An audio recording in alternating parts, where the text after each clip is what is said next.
it's my pleasure to introduce tonight's guest, Matt Pelsor. So just to give you a little bit of background on how we found Matt, and then, I'll let you know a little bit more about who he is before he starts with his presentation.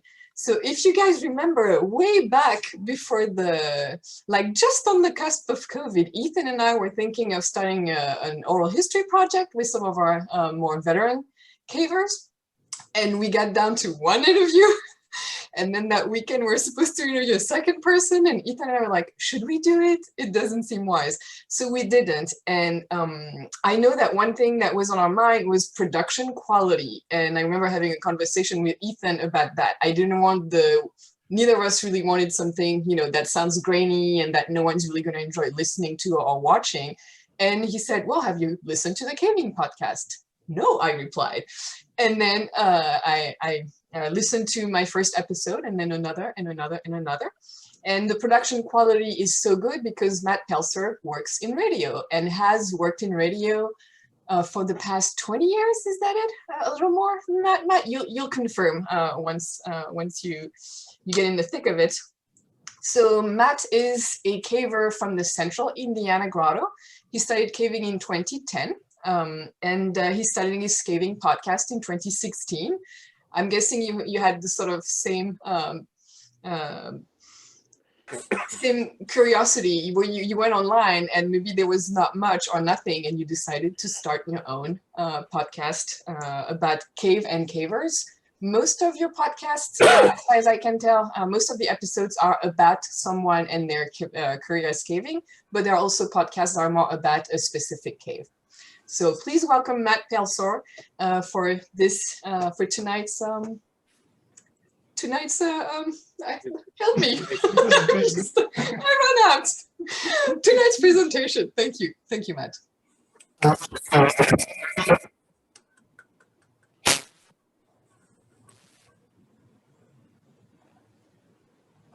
Okay, there we go. Okay. Can everyone hear me?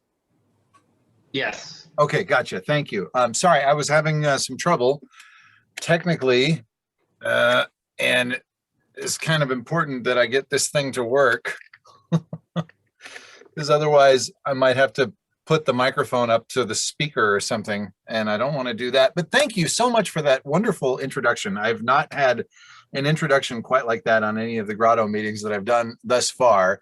And I really, really appreciate that. But yes, you're absolutely right. I mean, you took my whole intro from me, and that's totally fine. I was looking for a podcast about caving, and I found a couple like one-off episodes about like the actual act of caving itself.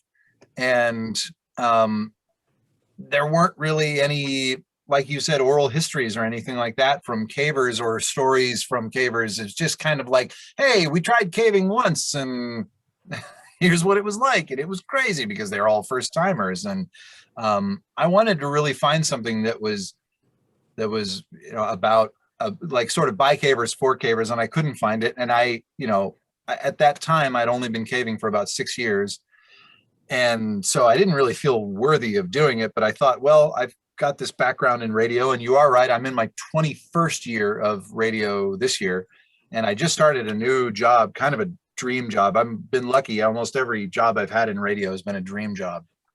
But this new one really is, and it's really wonderful. And but it's morning radio, so it's kind of late for me right now.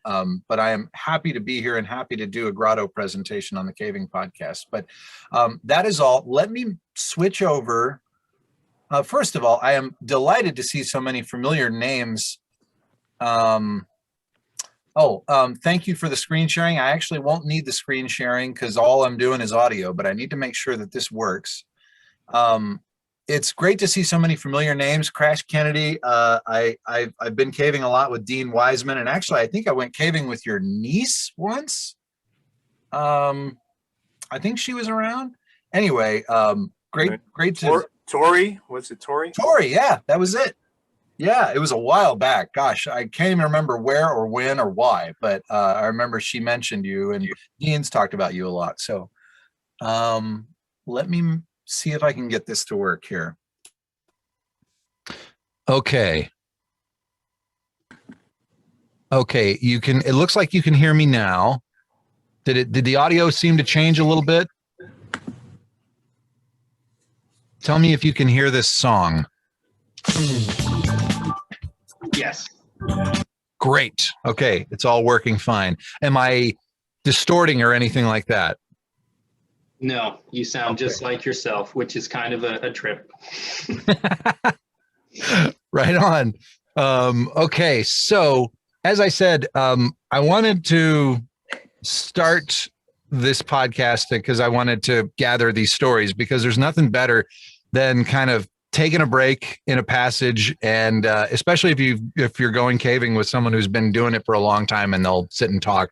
One of the best examples of this was in 2012. I took a trip with Sam Freshour, who's been on the podcast, and I took a trip into Sullivan Cave in Indiana, and his name is on the map. He drew the map for Sullivan Cave, and so it was really cool to take that trip. And he's an older guy, and so we took a lot of breaks, and whenever we would sit, he would have a story to tell about wherever we were, even if it was some, crappy little, mud bank. He'd be like, oh, we sat here and I sketched this and all this, and it was just wonderful. And so that got me thinking, and that was 4 years before I started the podcast. Maybe I should do this. And the first person I thought of to kind of start off with a bang, because he's such a character, was the first interview that I ended up doing, and that was Ron Adams. And one of the questions that I asked early on in the podcast was, why caving? I've kind of fallen away from that, just because it seems like it catches people off guard because we're cavers. And so why the why isn't immediately apparent to us. We just have to do it, some of us. And Ron gave me a great answer to that question. I feel like caves make you feel like a speck in the universe. Being in a cave gives you a feeling that you don't get in other aspects of our normal life. Let's say, for instance, you're in a cave and you're looking at the cave wall, and you're aware that the rock was formed at the bottom of oceans, and you see a piece of coral that's fossilized, that's washed out of the limestone, and maybe some shells and stuff. And you're looking at these shells thinking, well, that used to be alive. It got covered with all this rock. It got pushed up tectonically so that it was above the water table. And then it cracked, and then water and carbonic acid dissolved, the cracks opened big enough. I mean, you have to be aware of the processes that formed it to have a full image of what's going on. But, it just really blows my mind. Like, caves are multidimensional in that respect. It's kind of like you can see the universe when you're in a cave.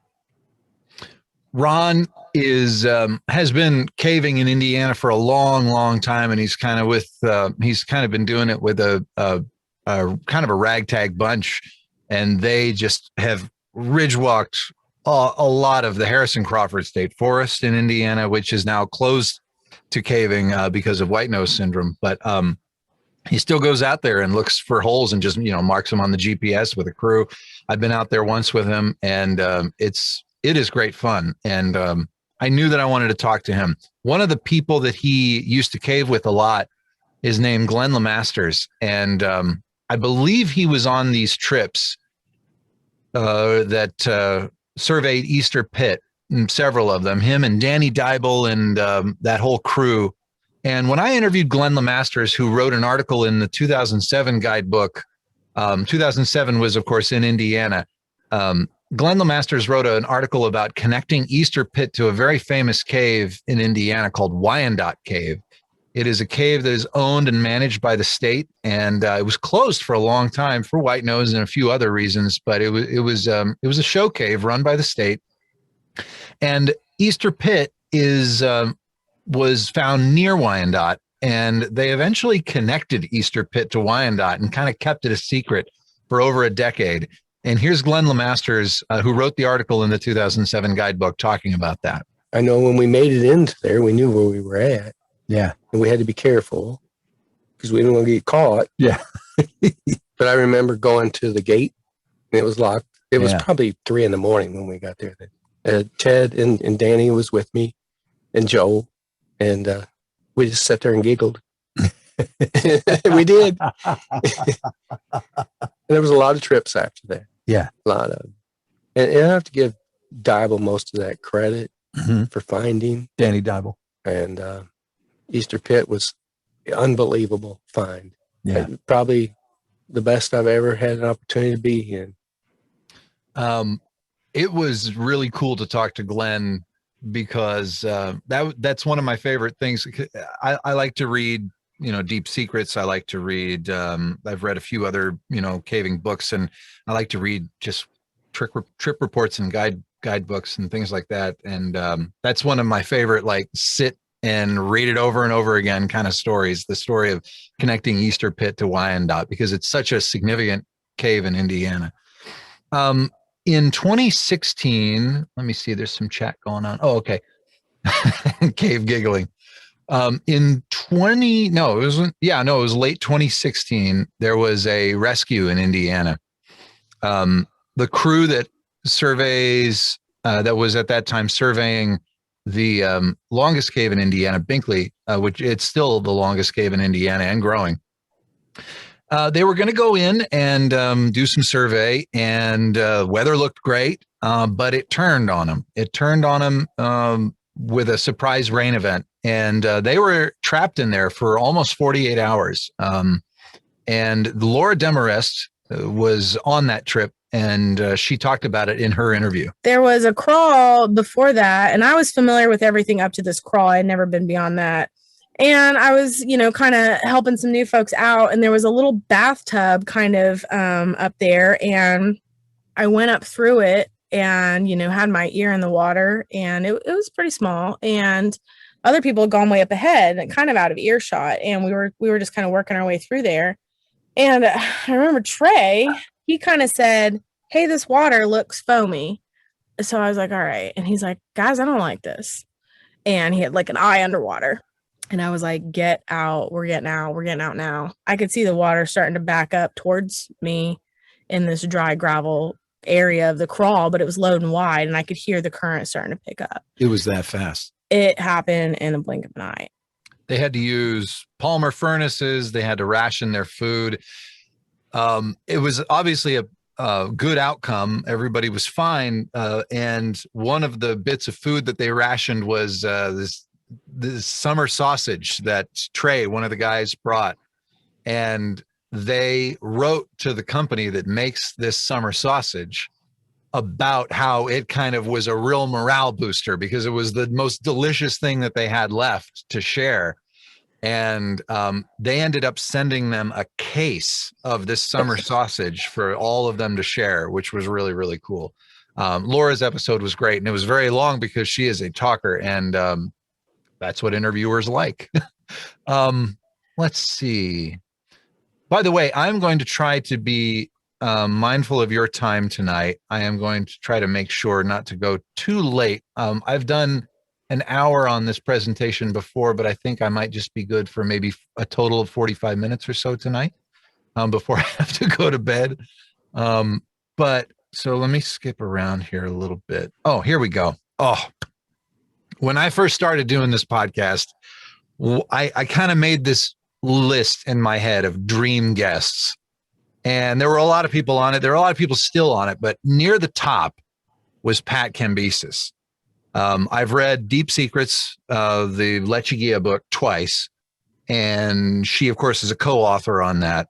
And she was on the crew that discovered the signature room of that cave, the Chandelier Ballroom. If you've seen, well, I mean, you're cavers, so you probably know what I'm talking about. But if you've seen the Planet Earth episode on caves, Lechuguilla is featured at the end. The Chandelier Ballroom is beautifully lit by the BBC folks on that episode. But anyway, not only was she on the crew that discovered the Chandelier Ballroom, she was the first to see the chandeliers. And here's her talking about that. And so we randomly picked a lead to start surveying in, and it was in some little crawly thing, and it popped out into this big chamber. And of course, I think Terry and Warren were the first ones that popped out into that. And I could hear their voices, echoing. And I'm like, cool, we're going to get to do something more interesting than Boneyard. And so I'm sketching, trying to catch up. And I finally catch up to them. And they're all standing around and they're like, we have to stop surveying right now because look, the cave keeps going. And it did. It went to the end of this room and then through another little narrow place and then boomed open into what ultimately became the prickly ice cube room. And they were focused on that. They didn't even see the chandeliers because they were all in the dark because we were all with carbide, right? We couldn't even see that there are these big freaking things hanging off the ceiling. You could see something there, but what was more exciting was that lure of more virgin passage. And so, of course, I'm like, we can't scoop, that's not acceptable. I said, but why don't you guys take 15 minutes and I'll sketch this room. And so they were gone and I started walking around the room and then realized it's like, oh my God, these things are pretty amazing. And at that time, it occurred to me that, these could be like the trademark of this cave because I've never seen anything like these before. And ultimately, that's what happened. Pat was a delight to talk to, and there's not much I want to thank the pandemic for, but I guess I can kind of thank the pandemic for the opportunity to talk to her because she's very busy, but she was just so cool about spending a good bit of time with me. And so that one's definitely worth going back to. Skip the intro on that one. I forgot to edit the intro on that one. So there's a lot of ums and uhs and garbage. Maybe it sounds fine to you, but I hate listening to the intro to that one. Let's see. Oh, let's get to a Texas caver. So another dream guest of mine was, oh shoot. Why can't I think of her name right now? Hazel Barton. I know she's not a Texas caver. Hold on. But she knows everybody. And she sent me a message after I got to interview her. And she said, hey, I think I can get you Bill Stone. I said, what? Really? She said, yeah, I think I can get you. He's not really, he's busy, but it's pandemic. So I think I can convince him. She's become a real ally of the podcast ever since she did it. And ever since I've started having more females on the podcast. And so she's helped me out with a few guests, including Bill. And here's him talking about, and when I talked to Bill, and maybe some of you know Bill, when I talked to Bill, it wasn't an interview. It was him talking for an hour. And I jumped in 2 or 3 times, maybe. And that was great because you're not there to hear me. You're there to hear the guests. And he knew what he was there for. And so he just talked and it was wonderful. And here he is talking about diving, I believe in Wyandotte. I built a completely separate team of cave divers and started looking for where all the water came out of Wyandotte, which turned out to be this fossil cave called the Peña Colorada, which means the colored wall or the red wall, which was down in the bottom of the San Domingo Canyon. So that built up to a climax in 1984 where we mapped, almost 10 kilometers of tunnels, of which 25% were underwater. So we dived our asses off for 3.5 months that spring. And it put a big chunk of cave on the map in a place where there was none before and kind of gave an indication of what the possibilities were for sustainable wildlife. We're sort of in this path. Goodness. Sorry about that. But yeah, Bill Stone, dream guest. So glad I got to talk to him, and I got to nerd out about, his aerospace company, which is really, really cool. Some of the stuff that they do is just amazing. Can't wait to go ice fishing on Europa. He's working on that. My first international guest was a Canadian caver and ultra athlete. And I believe he is a Mountie too. I don't know. Correct me if I'm wrong on that, but he is an incredible person. His name is Christian Stenner. And he has done a lot of caving in steam caves, glacier caves, ice caves on volcanoes. And here is a story that was documented by National Geographic that he was kind enough to share on the podcast. Passage that had a slope that was going down, and being steamy, we couldn't really see what was down there. It kind of looked like the borehole that we'd been maneuvering through. So, we weren't really sure what was there. We couldn't quite see. And anyways, traversing across this slope, I ended up slipping. And I slipped and sort of slid down. A couple little rocks sort of tumbled down with me. And I went sort of over a lip a little bit of a lip, and then sort of came to a rest at the bottom of a chamber. And then sort of when I looked around, I could see that the rocks met the floor of ice. And so it wasn't like a borehole. It wasn't a passage. It was sort of a dead end. So I kind of, looked around, figured out, okay, I'm in a, dead end, no big deal. At least we know it's not a borehole. It's not going passage. And then, so when I turned to sort of face the slope I had come down, I started to notice I was breathing hard. And then by the time I noticed I was breathing hard, I noticed I was breathing even harder. And then I noticed very quickly that this was not normal. So at the summit of Mount Rainier, you're at 14,000 feet. Like for us to even tie our boots in the morning took a lot of effort, and you'd be breathing hard. Yeah. So it was not surprising at first that I'd be breathing hard after what had just happened. But, once I sort of had a few seconds of this sort of happening to me and it getting very quickly and progressively worse, I realized that more was at stake here. Yeah, essentially what had happened was I fell into a low point, and it was a pocket of carbon dioxide. So he fell into a CO2 lake. And had he been down there much longer, it might have been a bad outcome. So I appreciated him sharing that story, and just the hazards of bad air in really any cave are present, but especially in a steam cave, it can be pretty treacherous. This is let's see. Lou Bicking Award winner for 2020, Renee Ohms, and the story of finding water in Jewel Cave where they thought there was none. And I wasn't done sketching yet, so he poked his head down the hole to the left just to see if it was just a dead end. And he turned his light up bright, and he did a double take and was like, "What?" And he just started screaming. He's like, "I found water! I found water!" And I was like, "Really?" And I was so excited because I thought he found dripping water. Like all I wanted was a drip. And he was like, "It's the water table." And how perfect. And I was like, "What?" And I came running down the passage, and he was like, look. And we both went down there and looked at this thing. And it's like the most incredible thing I've ever seen in Jewel Cave is a lake of Windex blue water, just huge. I mean, the things, I don't know how deep right now. Gosh, it's the level's been fluctuating just a little bit, but it's a big body of water for a cave that is exceptionally dry. And up to this point, Wind Cave had hit the water table. The lakes in Wind Cave have been known about since the 70s, but we had never found anything like that in Jewel. Very, very cool story. And Renee was a delight to talk to, as has everyone that I've had on the podcast, of course. Where should we go next? Oh, okay. Another Indiana caver. Don Paquette was sort of around at about the beginning of the what we now know as the NCRC, National Cave Rescue Commission. And so this is kind of his story of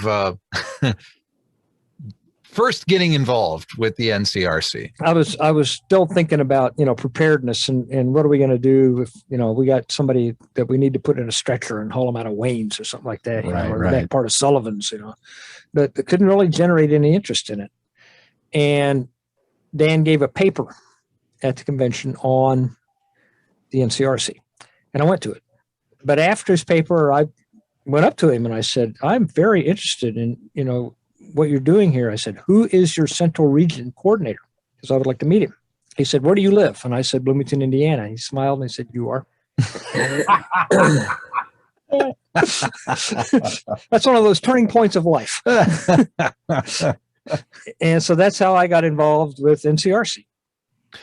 Also, by the way, great to see Matt Bowers from California just had to run.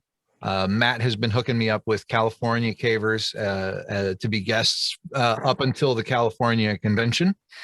And I'm tomorrow, I'm going to interview Carol Vesely. And that's going to be a lot of fun. And I cannot wait to talk to her. Let's see. Ooh, so many good clips here.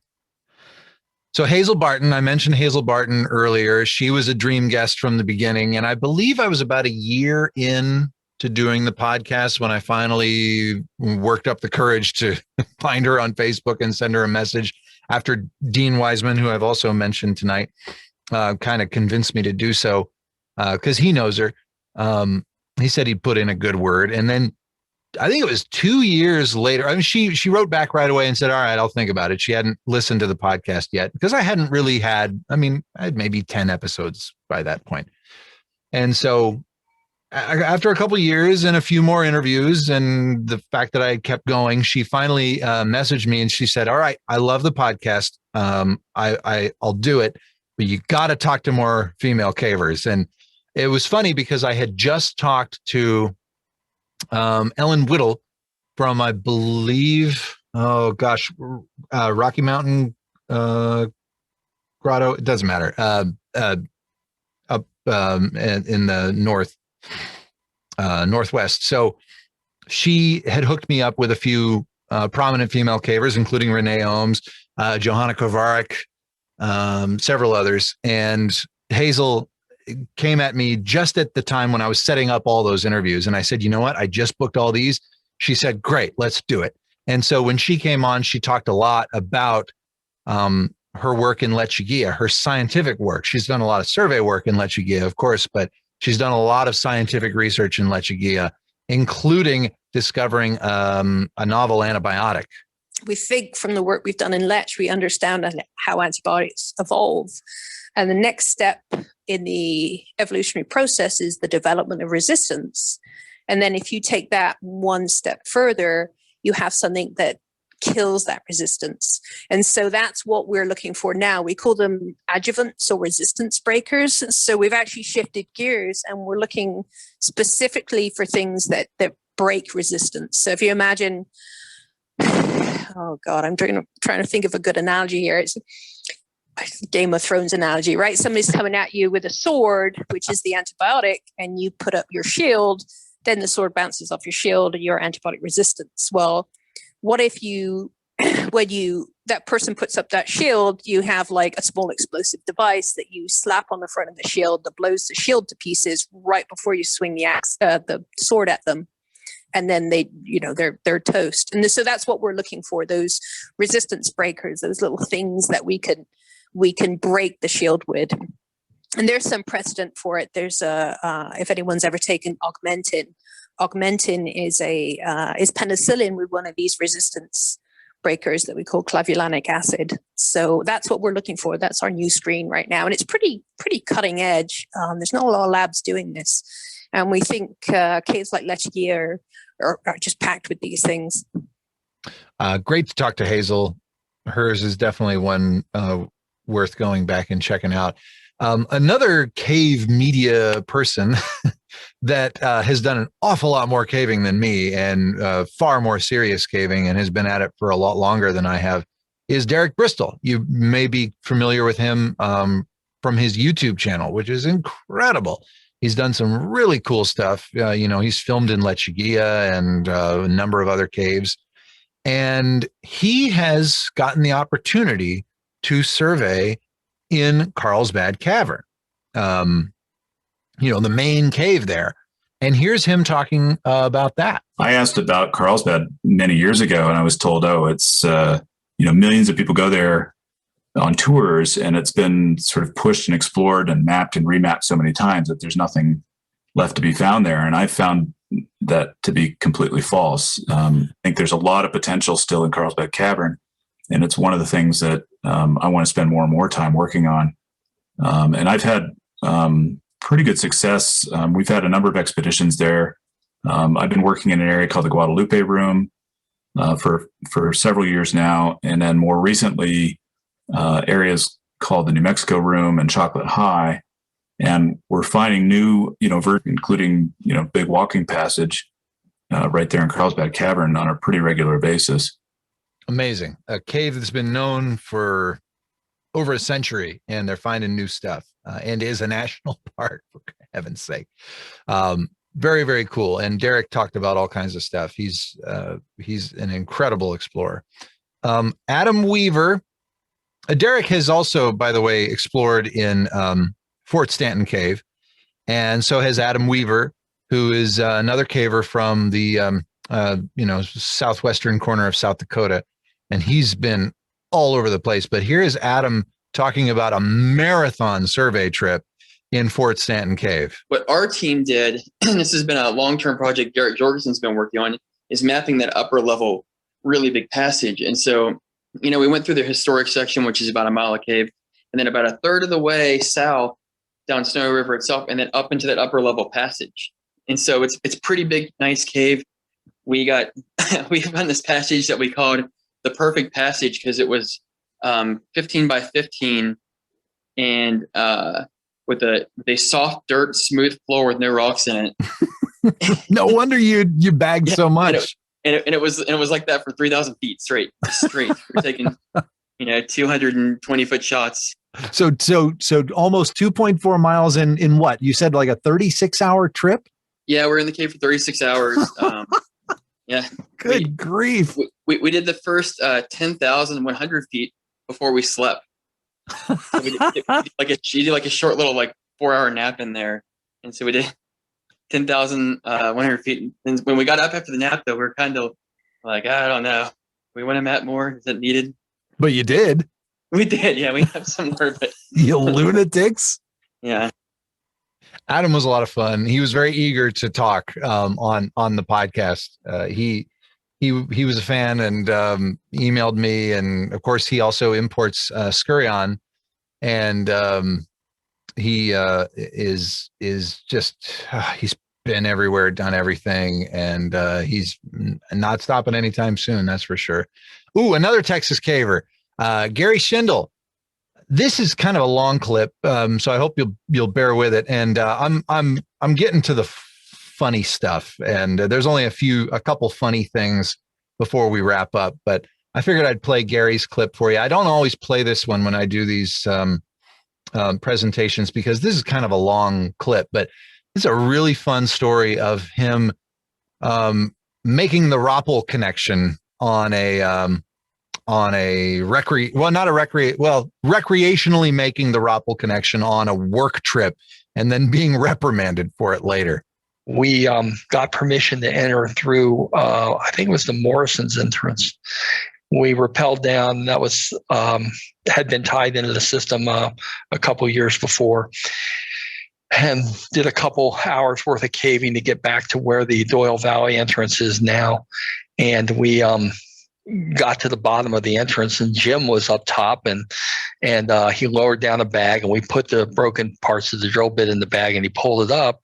And then Jim lowered down a 2 Pizza Hut personal pan pizzas and 2 Cook's Premium Gold Bloom beers, which was really nice. Yeah. And so Chris and I had lunch, and we sat there. And then Chris said, I think we should go out another entrance. And I said, well, let's see, the ropes aren't rigged in the Proctor entrance, and the Emerson entrance had a 50-foot climb that you had to get out of. It was unprotected and pretty dangerous and usually roped. A Ferguson entrance, I'm sorry. And so Chris said, well, why don't we go out the Roppel entrance? And I said, well, that's a long ways. But we had our vertical gear with us, so we didn't have to backtrack to pick it up. And Chris had been in that area of the cave where the connection between Mammoth Cave and Roppel Cave had occurred a few months before the connection. And the connection trip and everything was done with full wetsuits and that. And Chris and I weren't wearing any wetsuits. We were just in polypropylene. And we ended up basically crawling through the area. Yes, that was where the connection was. So, looks to me like Chris actually solo connected, Roppel and Mammoth Cave by himself. He didn't map it, but he basically stared into the river coming downstream, and that's the Logston River. So we waded upstream many miles in that passage, waded, swum in areas, got to the sump in the Roppel. Thank God it was open. A couple inches of airspace, got completely soaked, popped out the other side. And then we came out the Kangaroo Trail and came out the Roppel entrance. And of course, at that time, we're about 5 or 6 miles away from our car and we're way overdue. So we get out of the cave, and I basically laid my shin open on a big rock wading in the river and bleeding. And I ended up using the first aid kit in the cave and that. And we start to walk back, and up comes a car on the road. And it turns out it was the gentleman who was living in the farmhouse nearby that I knew. And I said, hey, could we catch a ride back with you? And he goes, oh, sure, get in. Well, we're completely slimed out, And I said, well, why don't you get your truck? And he goes, okay, I'll drop the kids and the wife off and get the truck. And so he goes and gets his truck, and we get in the truck, and we start driving down the road, and we get down about a mile or two, and the truck runs out of gas. Oh. So it's like, oh, great. Yeah. So he calls his wife. He knocks on this door. A guy comes to the door with a gun, and what do you want? Oh, well, I ran out of gas. Can I call my wife? Okay. He calls his wife. His wife gets the car, gets the kids, comes over, gets us, drives us back to our car, and then we finally get back to Jim's house real late. And Jim's completely freaked out that we're way overdue. So he's just really concerned. He says, "Yeah, I've already alerted a number of people. They're kind of on standby." And I said, "Yeah, and I understand." And so I told him, I said, "Jim, we got really lost. We got incredibly lost. We wandered around for hours and hours and hours." And we finally came to an entrance. We figured we just better get out while we're getting out. Was good. And he goes, "Oh my God, what entrance did you come out of?" And I said, "Well, it was the Roppel entrance." He goes, "Well, you made the connection, didn't you?" I said, "Well, yeah, I guess that would count." And he said, "Well, I'm going to dock your pay," because we were making $4.25 an hour, And so, okay, I think it took an extra 2 hours. He goes, "Okay, your pay's docked 2 hours." It's like, okay, we were good with that. Chris and I made the connection, and we're pretty to hell and gone and out there by ourselves. And I hate to say it, probably not using good practice, because if we'd have run into problems, it would have been but pretty hard to backtrack maybe, and with the clothes and the carbide and things we had. So dumb, and think you can't be killed by anything short of kryptonite. Sometimes you take some risks,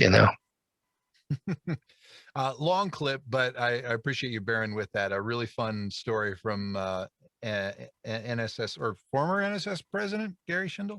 I can't remember what the leadership looks like now, but it was he was the president when I got to interview him at that time. So that was really, really cool. And then a couple of months later, he came to Indianapolis and did a grotto presentation for us. And that was it the 3D thing that he did down there. He gave us all 3D glasses, and it was, maybe you've seen it, I don't know, but that was a really, really cool presentation. Can't remember the cave. Another Texas caver, back-to-back Texas cavers, Bill Steele. I kicked off 2021 with Bill Steele, said to hell with 2020. Here's 2021. Let's start the year off with a bang. And I just dug this clip out of the interview today. This is a little about the genesis of his involvement in Wyandotte. Summer of '69, we did the first crossover trip in Ellison's. Oh, yeah.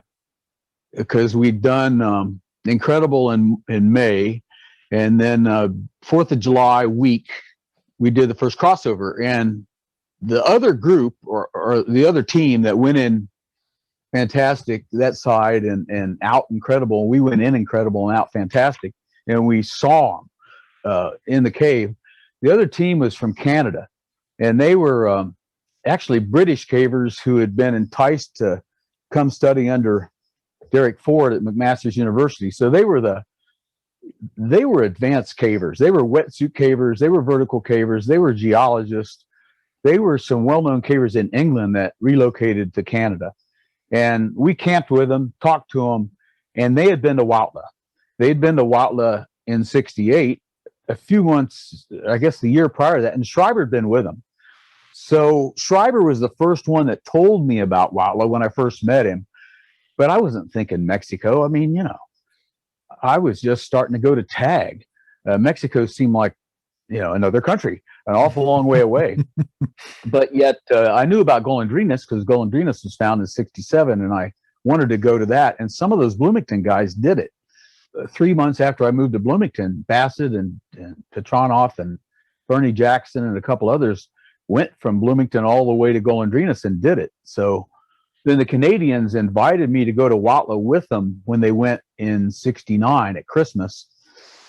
And I've always regretted that I didn't go. Ted Wilson did, and Steve Wells did, but I was already living on a shoestring, and I had a job, and I didn't go. And then didn't end up going to Watlow till 77. Really cool to hear Bill Steele's Watlow genesis, and then an awful lot more about his early exploration of Watlow, and how far they've come in there. And that was January of this year, so you won't have to go too far back to hear that one. All right, couple funny ones, and then we'll wrap this up. And I really appreciate seeing so many people here tonight. I've given this presentation for half dozen people, and I think you might be I gave it to Huntsville month or so ago, and there were a lot of people there at the NSS headquarters, all there, plus a bunch of people online, which was really, really cool.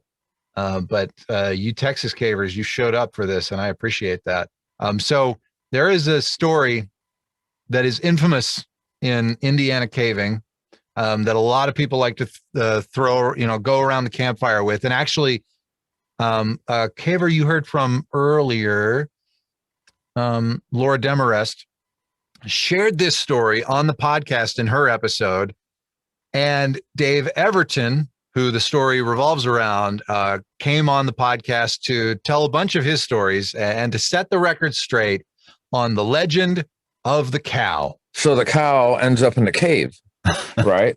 So the first time we discovered that the way that we wanted to go was blocked by sticks, debris, and all sorts of things, including a cow, we were able to go around. But going around was a little bit of an inconvenience, and it was kind of a pain compared to going the route that the cow chose to, Right. So I was tired of going around the cow, and I wanted it to be gone. Yeah. So I'm trying to move it, and I worked to the side of the cow. Not through the middle of the cow, but to the side of the cow. And I cleared away enough debris to get through. Okay. And I think there was a group in there, and they were able to actually come out that way because they were at a point where they could have maybe gone either way. And I had it cleared out enough by that time that they could come out. So I think this is where the story started. So the legend was that he hacked through the middle of a dead cow just to find a better way through American Bottoms Cave in Indiana. And so that's him setting the record straight on the story of the cow. Gilly Elor is an incredible caver and an incredible person too. She is she's cave diving now too. I don't know if you're friends with her on Facebook, but she's been down in Florida doing a bunch of diving and things like that. She's also a particle physicist. We talked a little bit about that on the podcast, but the day that I interviewed her was the day that a big article came out in the NSS News that she had written about her survey trip in Krubera in Abkhazia near Georgia Republic and Eastern Europe. And here is her talking about the cultural differences there. I know that alcohol is a big part of the culture. Was there any alcohol going around on those trips? You totally read my article, didn't you?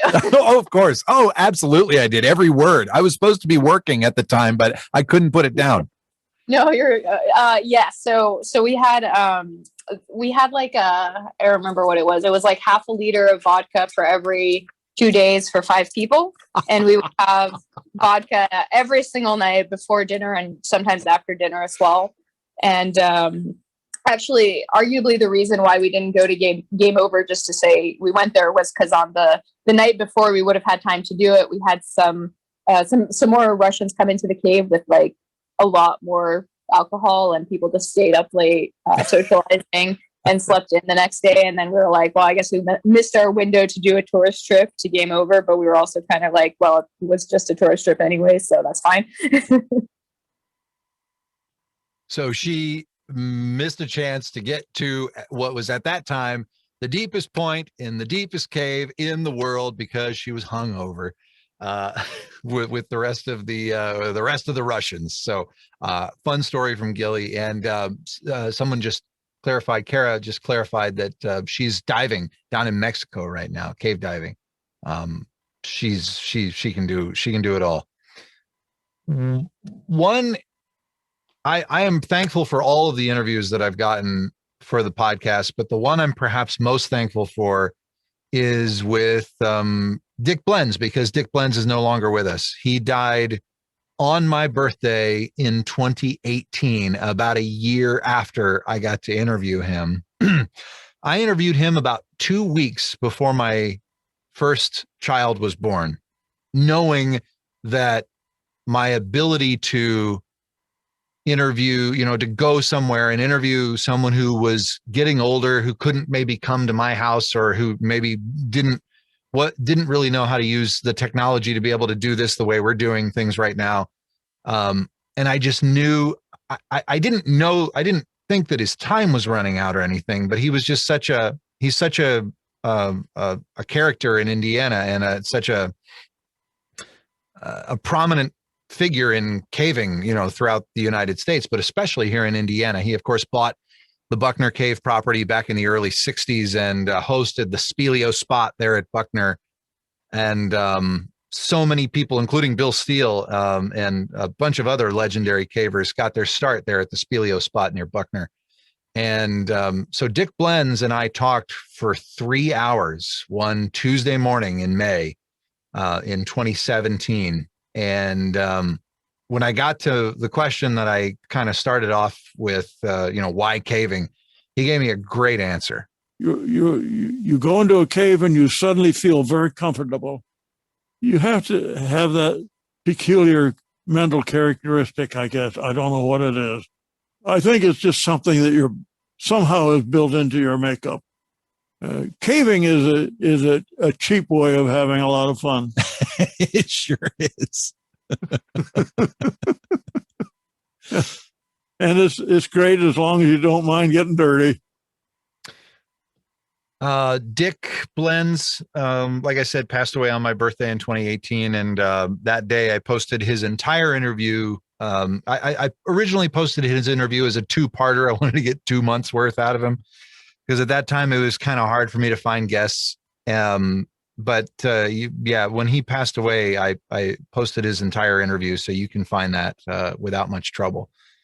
And he was just a luminary in Indiana caving and just caving in general. And he, of course, donated his property to the NSS. So the Buckner property is now the Richard Blends Cave Conservancy.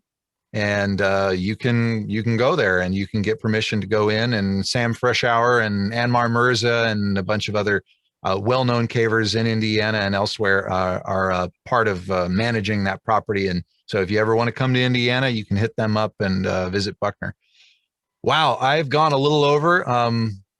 Thank you so much. If anyone has any questions, I'll take them. If not, no big deal.